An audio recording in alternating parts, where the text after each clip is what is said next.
The deal that made this possible was a feat of diplomacy and friendship. Multiple countries helped get this done. They joined the difficult, complex negotiations at my request, and I personally thank them all again. And I've thanked them personally, and I'll thank them again. All told, Russia has released 16 prisoners. 8 Russians who are being held in the West will be sent home as well. These 16 prisoners from Russia that Russia has released include 4 Americans, 5 Germans, 7 Russian citizens who are political prisoners in their own country. One of those Russians runs a human rights organization, Memorial, which won a Nobel Prize in 2022. Putin threw him in prison for voicing opposition to the war in Ukraine.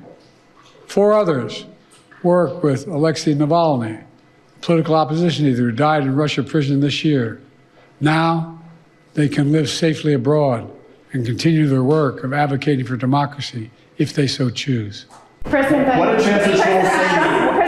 has said repeatedly that he could have gotten the hostages out without giving anything in exchange. What do you say to that? What do you say to President Trump now, former president? Why didn't he do it when he was president?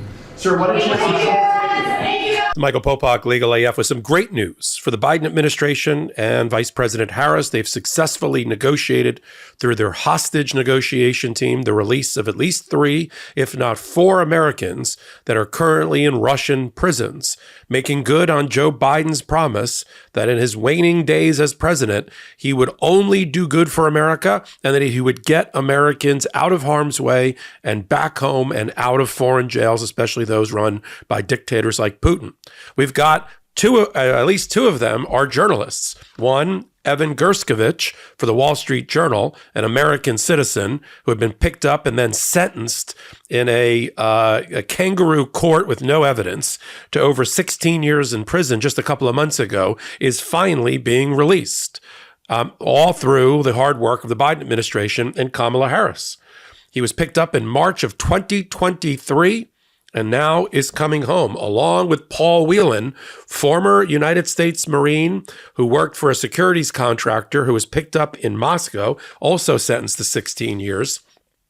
Paul Whelan had at one time been considered to be a part of the package to get Brittany Griner out, the American basketball player, who, like Evan Gershkovich, was picked up in a small location in Siberia, in the Urals of Russia, in a town called Ekaterinburg. That seems to be a place where any American transiting through there, especially one that's high profile or a journalist, would be picked up and captured by Putin and then used as trade bait. Joe Biden had made it a point, and the blueprint for this, it looks like it's going to be a 13-way prisoner exchange involving 5 different countries and brokered ultimately as a transit point by Turkey.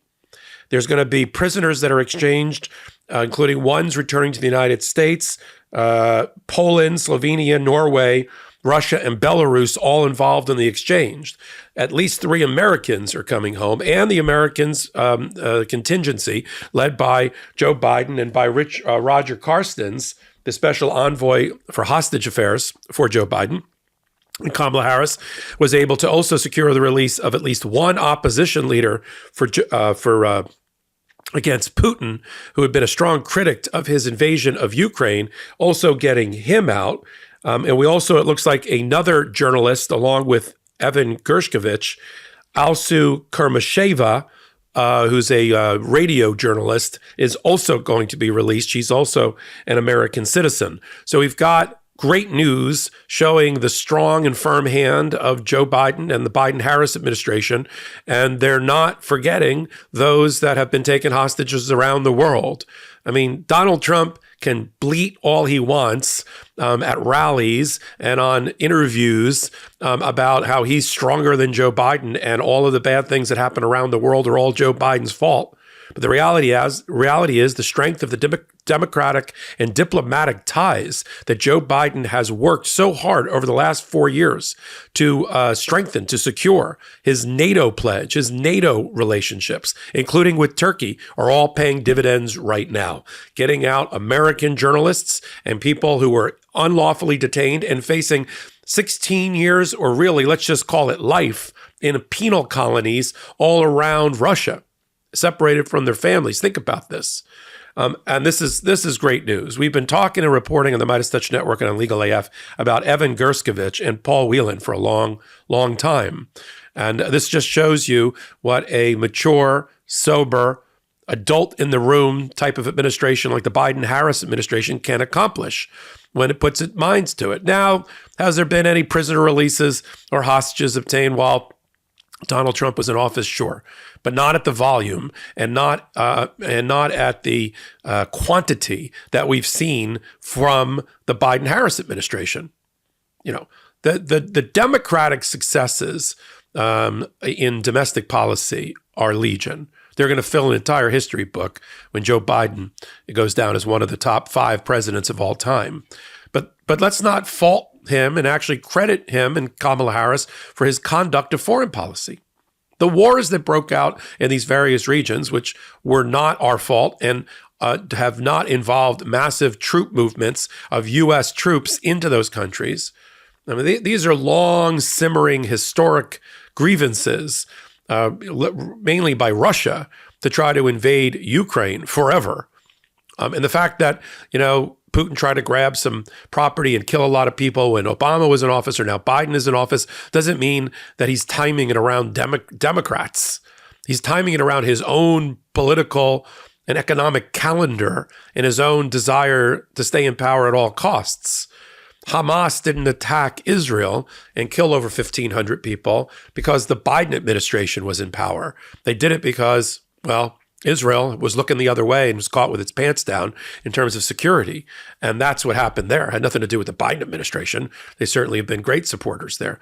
So when there's good news, we need to report it on this network as well. We don't blow smoke or sunshine. 3 American journalists. And that's the dirty little secret of warfare.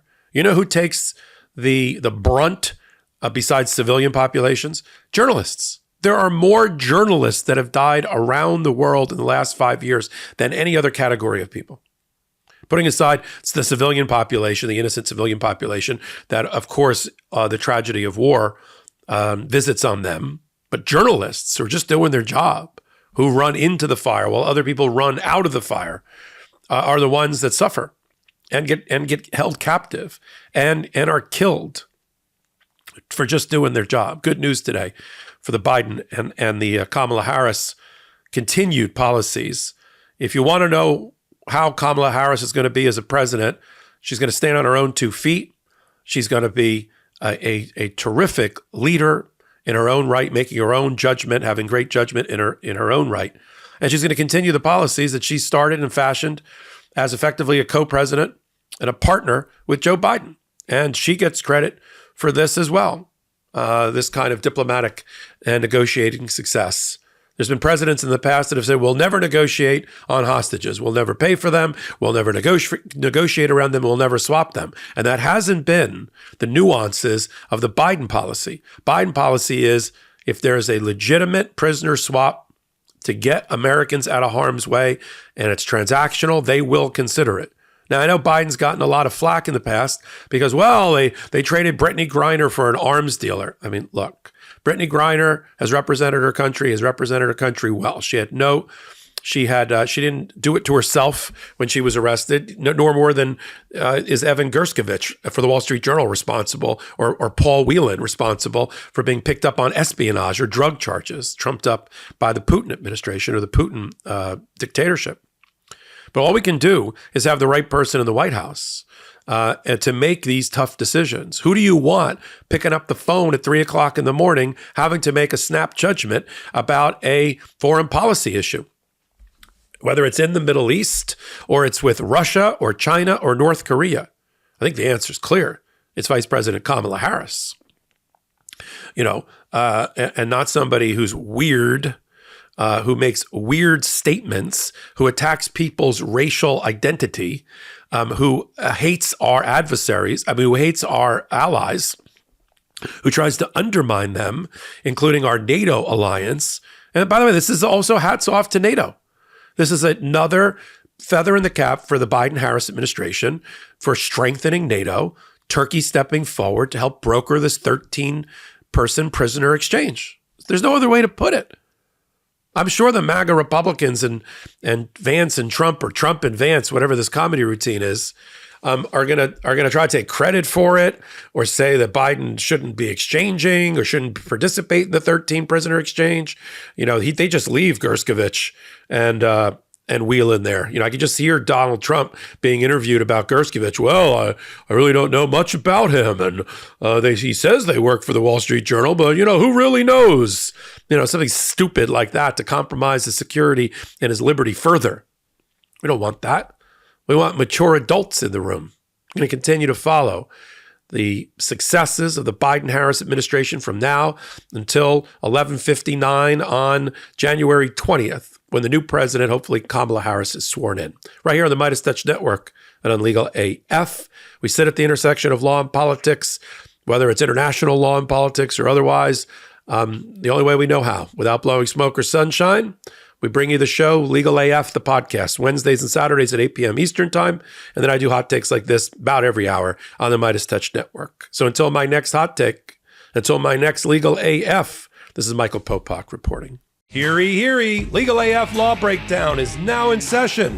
Go beyond the headlines and get a deep dive into the important legal concepts you need to know, and we discuss every day on Legal AF.